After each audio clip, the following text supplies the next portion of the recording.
Magluto naman tayo ngayon ng honey lemon chicken. Simulan na natin.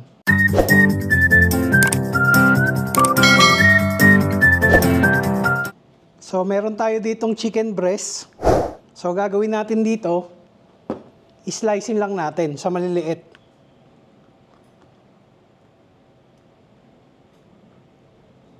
So bali ganito lang siya kalaki. Then ipaplate natin siya gamit yung back ng kutsilyo.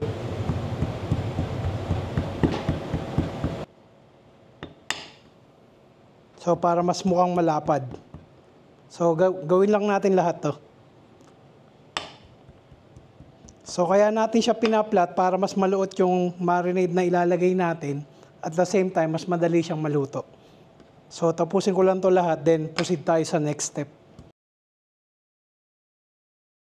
After nating ma-prepare lahat ng mga manok natin o yung chicken breast, magpo-proceed naman na tayo sa pagmamarinade.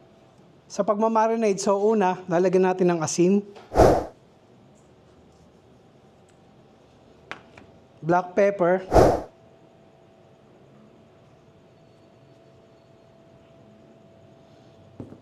at saka lalagyan natin ng garlic.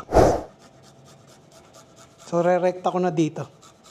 So kung gusto niyo gumamit ng garlic powder, pwede rin naman. Then imimix lang natin.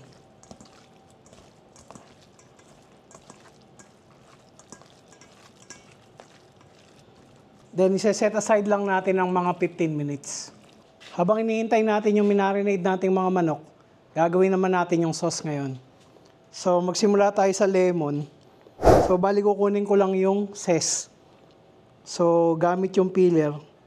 Bali dapat manipis lang. Hindi makuha yung puti. So kailangan lang natin ito mga 2 tablespoon.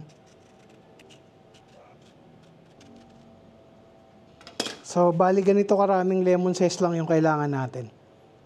Tapos pagkatapos, hihiwain natin siya ng maninipis. Para pinaka-garnish na rin siya.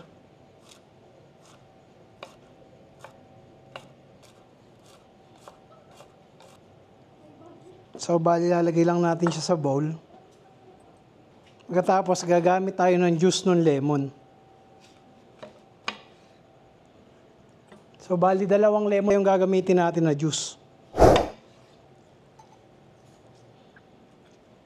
So, medyo mahirap tong pigain. Pwede kayong gumamit ng tong.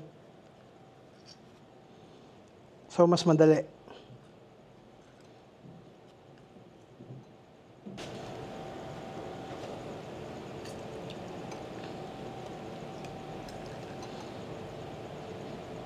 Tapos ng lemon juice, maglalagay tayo ng konting asin.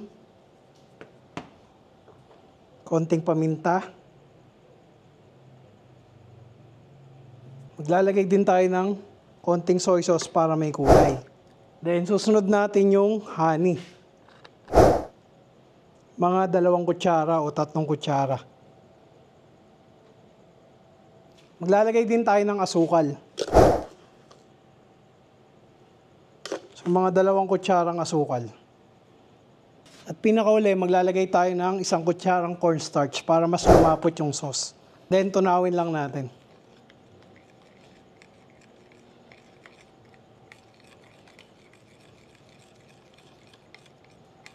So, ready na tong sauce natin. Isa-set aside lang natin. O, eto na uli yung minarinade nating manok kanina. Gagawin ko dito, lalagyan ko lang uli ng 1 itlog para mas kumapit yung pan-dredge natin na cornstarch. So, haluin lang uli natin. Pagkatapos, i-dredge natin sa cornstarch.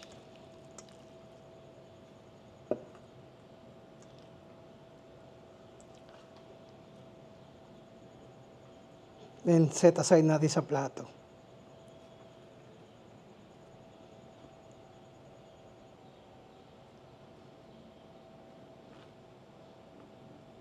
After nating i-coat yung mga manok, magpo-proceed na tayo sa pagpiprito.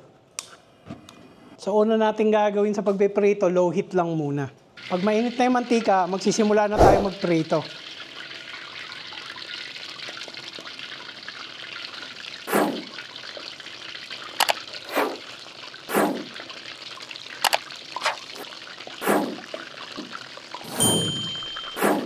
Siguraduhin nyo lang na hindi overcrowded yung kawali para ma-ensure natin na pantay-pantay yung luto ng mga manok.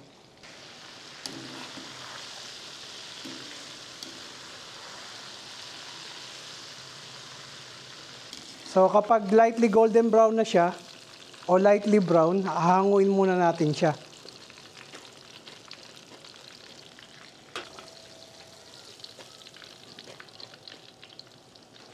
Then lalakasan natin ng konti yung apoy.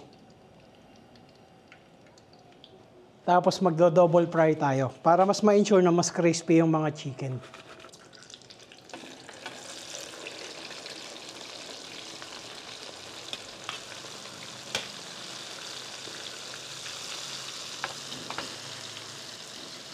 Golden brown na yung mga chicken, iaahon na natin siya. So ngayon, mas crispy na yung mga manok.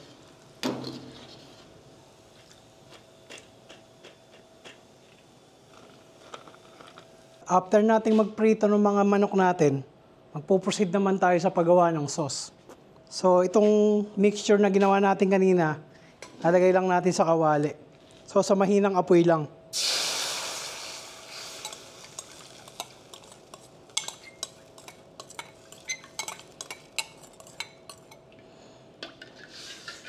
So, hayaan lang natin siyang lumapot.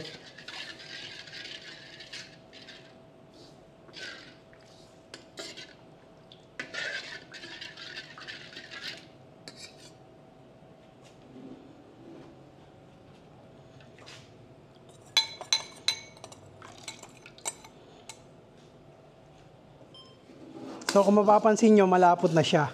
So, ang hinahanap nating consistency dito, yung enough para ma-coat yung mga chicken natin. So kapag ganito na yung consistency niya, ibabalik na natin yung mga manok. Tapos i-coat natin sa same wok.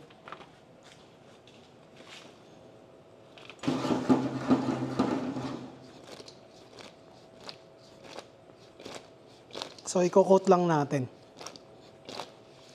So siguraduhin lang natin lahat ng parte ng manok merong sauce.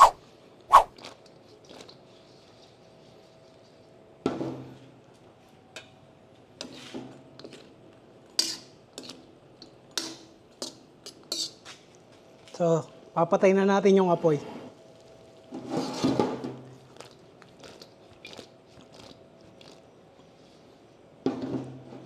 Then, ready na siya. Katapos, ipe-plating na natin.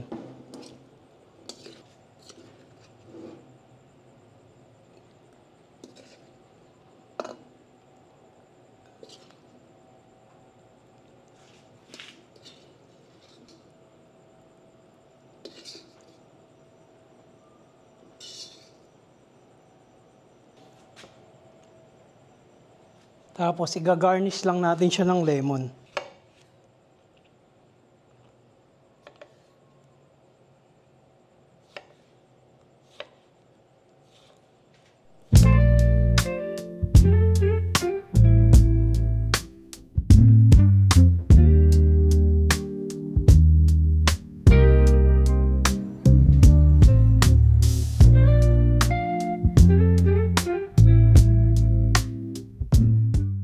And that's it. Tapos na ang ating honey lemon chicken.